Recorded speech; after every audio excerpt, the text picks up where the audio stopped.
ओम नमः शिवाय।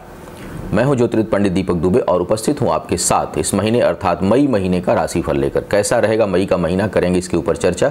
नए दर्शकों को बता दूं कि जो मेरा राशिफल होता है यह लग्न पर आधारित होता है। इसके लिए आप चंद्र कुंडली, नामाक्षर इत्यादि को आधार ना माना करें। दूसरी बात, यह बेहद सामान्य आधार पर होता है। आपको चाहिए कि कोई विशेष परिस्थिति हो तो आप अपनी कुंडली का विश्लेषण कराएं और तभी किसी निष्कर्ष पर पहुंचें, क्योंकि यह केवल ग्रह गोचर की स्थिति देखते हुए बताया जाता है।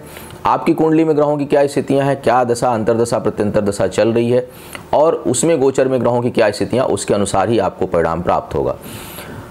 मई में कुछ जो विशेष, मई को अगर कहा जाए तो गोचर का महीना कहा जा सकता है, क्योंकि मई में कई महत्वपूर्ण ट्रांजिट होने वाले हैं, जिसमें सबसे महत्वपूर्ण ट्रांजिट जो हो रहा है, गोचर हो रहा है, वो 2 मई को मंगल का हो रहा है। मंगल अपनी उच्च राशि मकर में प्रवेश करेगा 2 मई को और उसके साथ वह केतु के साथ अंगारक योग बनाएगा। इसके ऊपर मैं अलग से वीडियो देने जा रहा हूँ, उस वीडियो को आप मेरे चैनल से देख सकते हैं। बुध 9 मई को मेष में और 27 को वृषभ राशि में गोचर करेगा।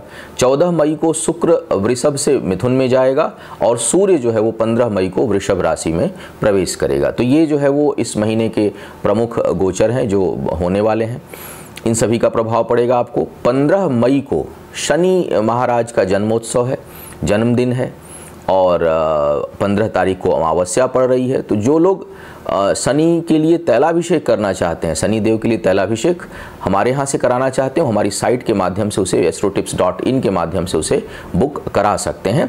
शनि देव की प्रसन्नता के लिए और पितृ कार्य के लिए, पितरों के लिए जो अगर कोई आप उपचार करना चाह रहे हैं, श्राद्ध इत्यादि या त्रिपिंडी श्राद्ध इत्यादि, वो अमावस्या के दिन आप करा सकते हैं। एक और महत्वपूर्ण चीज, अधिमास, जिसे बहुत से लोग मलमास कहते हैं, अधिक मास कहते हैं, वह 16 मई से प्रारंभ हो रहा है। तो यह इस महीने का विशेष ग्रह गोचर और स्थितियां हैं।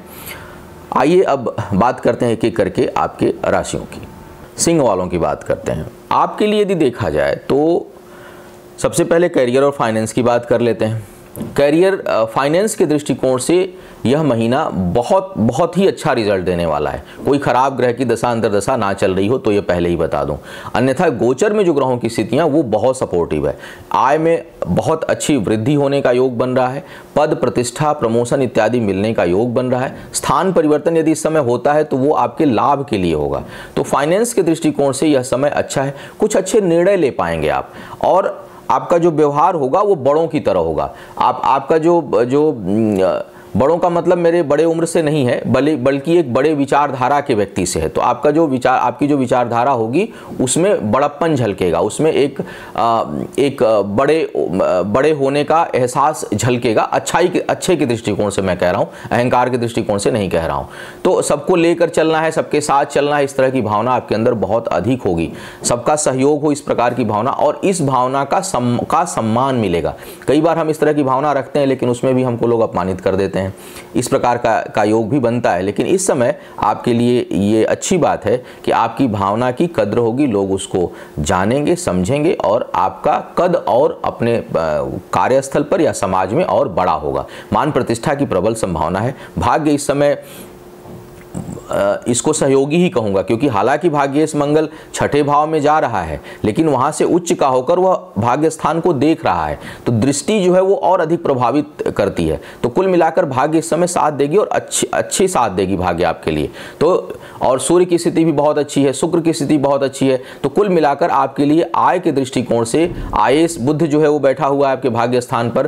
तो कैरियर के मामले में और धन के मामले में यह महीना विशेष परिणाम आपको देने वाला है। वैवाहिक जीवन की यदि मैं बात करूं, वैवाहिक जीवन में देखूं तो वहां पर कुछ न कुछ तनाव, शनि बैठे हैं, वक्री दृष्टि से देख रहे हैं, तो कुछ न कुछ विवाद हो सकता है और विवाद वैचारिक कारणों से होगा। किसी चीज़ की कमी से नहीं होगा लेकिन विचार नहीं मिलेंगे। किसी को लाल पसंद होगा तो दूसरे को काला पसंद आने लगेगा। किसी को जो है वो पूरब जाना है तो दूसरे को उत्तर जाना होगा। तो इस कारण वैचारिक मतभेद के कारण, तालमेल नहीं बैठने के कारण रिश्तों में विवाद जो है वो उत्पन्न होने की पूरी संभावना बनी रहेगी। टूटेगा नहीं, टूटने की संभावना नहीं है, लेकिन लड़ते रहेंगे, एक दूसरे से आवेशित रहेंगे, एक दूसरे से लड़ते रहेंगे और वाद विवाद करते रहेंगे। आपका जो धन है जो खर्च है वो अच्छे कार्यों में नहीं होगा और अचानक बड़े बड़े खर्चे की संभावना बन रही है। उत्तेजित होकर धन खर्च करेंगे, आवेशित होकर धन खर्च करेंगे। घर से प्लान करके निकलेंगे 10,000 रुपये की शॉपिंग करनी है, लेकिन जब आप वहाँ पहुँचेंगे तो पता चलेगा कि आप 25,000 की शॉपिंग करके चले आए। तो अनप्लान्ड जो है वो आप खर्च कर सकते हैं, आवेशित होकर खर्च कर सकते हैं, उस पर आपको नियंत्रण रखने की आवश्यकता है। पराक्रम आपका जो है वो संबंध आसपास के लोगों से, मित्रों से और भाई बहनों से थोड़ा जो है वो बहुत अच्छा नहीं होगा, यानी एक तरह से कोल्ड वार की स्थिति में होगा। प्रत्यक्ष लड़ाई झगड़ा नहीं होगा, लेकिन पीठ पीछे वैचारिक विवाद, वैचारिक वैमनस्यता और पीठ पीछे एक दूसरे की बुराई, इस प्रकार की स्थितियां आपके आपसी संबंध में आप भी करेंगे और दूसरे भी आपकी करेंगे। तो ये दोनों तरफ से, दोनों हाथ से तालियां बजती रहेंगी, जिस कारण जो मित्र और जो भाई बहनों के साथ जो संबंध है वो आंतरिक रूप से कुछ अच्छा नहीं रहेगा, वहाँ कुछ कमी होती हुई दिखाई दे रही है। स्वास्थ्य के मामले में आपके लिए भी कुछ न कुछ समस्या, विशेष करके नर्वस सिस्टम और बोन से, हड्डियों से संबंधित, नसों से संबंधित और हड्डियों से संबंधित समस्या होने की संभावना बनेगी। शत्रु इस समय कोई आपका है तो वह परास्त होगा और न्यायालयी मामलों में आपको विजय मिलेगी। तो यह था इस महीने का सारांश। उम्मीद है आपको मार्गदर्शन मिला होगा और आप अपने आने वाले समय को बना पाएंगे और बेहतर। जो लोग मुझसे परामर्श लेना चाहते हैं, मेरी वेबसाइट astrotips.in के माध्यम से मुझसे परामर्श ले सकते हैं। आपका आने वाला समय शुभ हो, आयु, आरोग्य और ऐश्वर्य की वृद्धि हो। इन्हीं शुभकामनाओं के साथ आपसे विदा लूंगा। पुनः मुलाकात होगी किसी नए विषय पर। तब तक के लिए मुझे आज्ञा दीजिए। ओम नमः शिवाय।